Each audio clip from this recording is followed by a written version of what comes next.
अवधूत चिंतन श्री गुरुदेव दत्त श्री स्वामी समर्थ। तुम्हा सर्वांचं आपल्या स्वामी शक्ती या चॅनल मध्ये मनापासून स्वागत आहे। स्वामी तुम्हा सर्वांच्या सर्व चांगल्या इच्छा पूर्ण करोत एवढीच स्वामींच्या चरणी प्रार्थना करते आणि आपल्या आजच्या या नवीन आणि सुंदर व्हिडिओला पुन्हा एकदा नव्याने सुरुवात करते। भक्तांनो, उद्या 28 डिसेंबर गुरुवार बघा, अत्यंत महत्त्वाचा आणि सर्वात मोठा दिवस, कारण उद्या आहे गुरुपुष्यामृत योग। खरं तर ज्याही गुरुवारी पुष्य नक्षत्र असतं आणि ज्या पुष्य नक्षत्रावरती गुरुवार आलेला असतो, हे दोनही योग एकाच वेळी जेव्हा बनतात त्याला गुरुपुष्यामृत योग असं म्हणतात। उद्या मार्गशीर्ष महिन्यातील तिसरा गुरुवार आणि या तिसऱ्या गुरुवारी हा गुरुपुष्यामृत योग बघा, या वर्षभरातील म्हणजे 2023 मधला हा शेवटचा गुरुपुष्यामृत योग, अत्यंत महत्त्वाचा आणि सर्वात मोठा दिवस। खरं तर गुरुपुष्यामृत योगाच्या दिवशी आपण शुभ गोष्टी करत असतो, घरामध्ये शुभ मांगल्याच्या गोष्टींची सुरुवात करत असतो, घरात नवीन काही गोष्टी आपण खरेदी करत असतो, एखादं वाहन असेल, जमीन असेल किंवा व्यवसायाची सुरुवात करत असतो। बघा, गुरुपुष्यामृत योग जो आहे तो शुभ गोष्टींची सुरुवात करण्यासाठी आणि त्याचबरोबर नवीन वस्तूंची खरेदी करण्यासाठी अत्यंत महत्त्वाचा योग समजला जातो। खरं तर उद्याच्या दिवशी आपल्याला सोनं, चांदी, कपडे अशा काहीतरी नवीन वस्तूंची खरेदी करायची आहे। आता प्रत्येकाला सोनं परवडेल असं नाही, प्रत्येक जण चांदीही घेऊ शकेल असं नाही।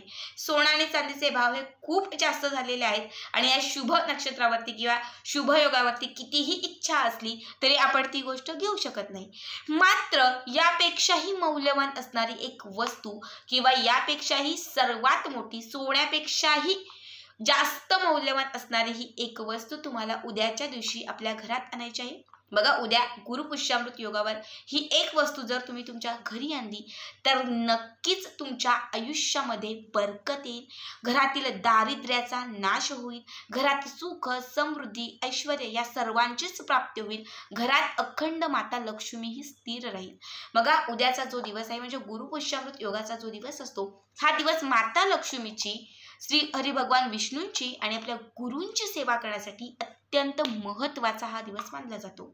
त्यामुळे उद्याच्या दिवशी माता लक्ष्मी आणि भगवान श्री विष्णूंना अत्यंत प्रिय असणारी ही एक वस्तू तुम्हाला तुमच्या घरात आणायची आहे। आता कुठली वस्तू आहे, उपाय नक्की काय आहे, हे सगळं काही ऐकण्यासाठी व्हिडिओ शेवटपर्यंत पहा आणि जे कोणी आपल्या चॅनलवरती नवीन असतील त्यांनी लगेचच आपल्या चॅनलला सबस्क्राईब करा, कारण तुम्ही आपल्या चॅनल सबस्क्राईब केल्यामुळे मी पुढचे जे व्हिडिओ बनवेन ते सर्वात आधी तुम्हा सर्वांपर्यंत पोहोचतील। बघा, उद्या सकाळीच किंवा सायंकाळी, सकाळी जर ही वस्तू तुम्ही घरी आणत असाल तर कमीत कमी 10च्या आत आणि सायंकाळी आणत असाल तर 5:30 नंतर ते 9च्या आत तुम्हाला ही वस्तू आपल्या घरात आणायची आहे। आता कुठली वस्तू आहे तर बघा, उद्याच्या दिवशी आपल्याला कमळगट्टा मणी, कमळगट्ट्याचा जो मणी असतो तो मणी आपल्याला घरात आणायचा आहे। ज्यांच्याकडे अजूनही कमळगट्ट्याची माळ नाहीये त्यांनी आवर्जून उद्याच्या दिवशी कमळगट्ट्याची माळ जी आहे ती आपल्या घरी घेऊन या। बघा, कमळ किंवा कमळाचं फूल हे माता लक्ष्मीला अत्यंत प्रिय आहे। माता लक्ष्मीचं वाहन असणारं हे कमळाचं फूल, याचं मार्गशीर्ष महिन्यात पूजन केल्याने तुम्हाला असंख्य त्याचे लाभ मिळतात। आता मार्गशीर्ष महिना आहे, मार्गशीर्ष महिन्यातील तिसराही गुरुवार आहे आणि त्यात विशेष म्हणजे गुरुपुष्यामृत योग आहे। तीनही शुभयोग जे आहे ते एकाच दिवशी आलेले आहेत। बघा, उद्याच्या दिवशी आपल्याला कमळाच्या फुलाचं एक बीज, ज्याला कमळगट्ट्याचा मणी असं म्हणतात। खरं तर आपण नेहमीच कमळाचं फूल हे माता लक्ष्मीला अर्पण करू शकत नाही, कारण कमळाचं फूल जरी आपण घरी आणलं तरी ते 1 दिवसांपेक्षा जास्त टिकत नाही, पाण्यात ठेवलं तर ते राहतं पण देवांच्या समोर ते जास्त काळ टिकत नाही। मात्र जेव्हा तुम्ही कमळगट्ट्याची माळ घरी आणता किंवा कमळगट्ट्याचा मणी घरी आणता तेव्हा लक्षात घ्या, ह्या मण्याचे प्रत्येक पौर्णिमेला, शुक्रवारी, मंगळवारी तुम्ही प्रत्येक अशा गुरुपुष्यामृत युगावरती जर वेगवेगळे उपाय केले किंवा माता लक्ष्मीला हे मणी अर्पण केले तर त्याचे असंख्य लाभ तुम्हाला मिळतात। याने तुमच्या आयुष्यातील दारिद्र्याचा नाश होतो आणि अखंड तुमच्या घरामध्ये माता लक्ष्मीचा वास राहतो। ज्या घरात कमळगट्ट्याच्या माळीवरती माता लक्ष्मीची सेवा केली जाते त्या घरातील माता लक्ष्मी ही नेहमी स्थिर असते। बघा, श्रीयंत्र असेल तर श्रीयंत्रावरती आपण कमळगट्ट्याची माळ ठेवतो, म्हणजे काय तर माता लक्ष्मीचं हे कमळगट्ट्याची जी माळ आहे किंवा कमळगट्टा, कमळाचं फूल जे आहे ते माता लक्ष्मीचं आसन म्हटलं जातं. आणि या फुलाशिवाय, या मण्याशिवाय किंवा या माळीशिवाय माता लक्ष्मीचं आपल्या घरात जे आसन आहे ते आसन ज्याला आपण पूर्ण म्हणू शकत नाही, हे अपूर्ण असं नाही. त्यामुळे जेव्हाही तुम्हाला तुमच्या आयुष्यात लक्ष्मी प्राप्तीच्या कुठल्या सेवा करायच्या असतात किंवा माता लक्ष्मीला प्रसन्न करायचं असतं तर त्या प्रत्येक वेळी आपल्याला कमळगट्ट्याच्याच माळीवरती माता लक्ष्मीच्या सेवा करायच्या असतात. बऱ्याच लोकांना अजूनही या गोष्टी माहिती नाही. उद्याचा दिवस अत्यंत महत्त्वाचा आहे. ज्यांच्याकडे अजूनही कमळगट्ट्याची माळ नाही त्यांनी आवर्जून आणा. ज्यांच्याकडे माळ आहे त्यांनी कमळगट्ट्याचा एक मणी जो आहे तो आपल्या घरी आणायचा आहे. आता मणी आणल्यानंतर काय करायचं, कुठेही पूजेचं जे साहित्य भेटतं त्यांच्याकडे फक्त सांगा की दादा मला कमळगट्टा मणी दे, सहज तुम्हाला ते देतील. ठीक आहे, 5 ते 10 रुपये फक्त त्याच्यासाठी तुम्हाला मोजावे लागतील. हा मणी तुम्हाला घरी आणायचा आहे, एका तामणात ठेवून द्यायचा आहे. थोडंसं दूध पाणी घालायचं आहे, स्वच्छ तुम्हाला हा धुवून घ्यायचा आहे मणी, अभिषेक घालून घ्यायचा आहे. यानंतर दुसरी एक प्लेट घ्यायची आहे.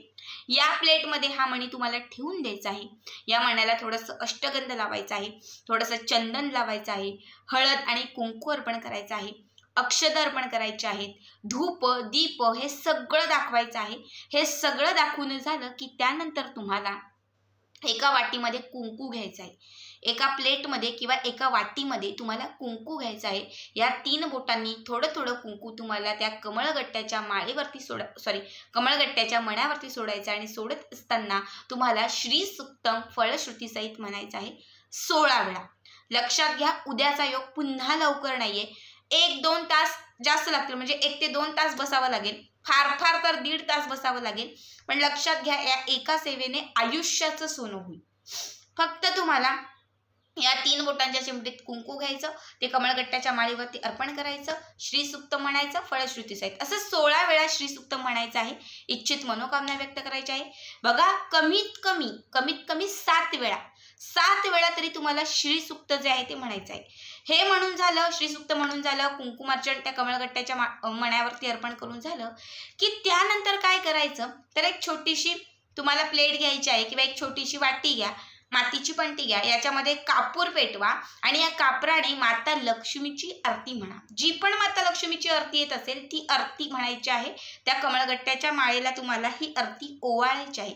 ठीक आहे, हे सर्व करून झालं की त्यानंतर हा मणी जो आहे हा असाच तुम्हाला त्या प्लेटमध्ये किंवा तिथे तुम्हाला ठेवून द्यायचा. दुसऱ्या दिवशी गुरुपुष्यामृत योगाच्या दुसऱ्या दिवशी म्हणजे शुक्रवारच्या दिवशी काय करायचं आहे तर तुम्हाला शुक्रवारच्या दिवशी पुन्हा सकाळ किंवा संध्याकाळ दोघांपैकी एकाच टायमाला तुम्हाला पुन्हा माता लक्ष्मीच्या आरत्या म्हणायच्या आहेत.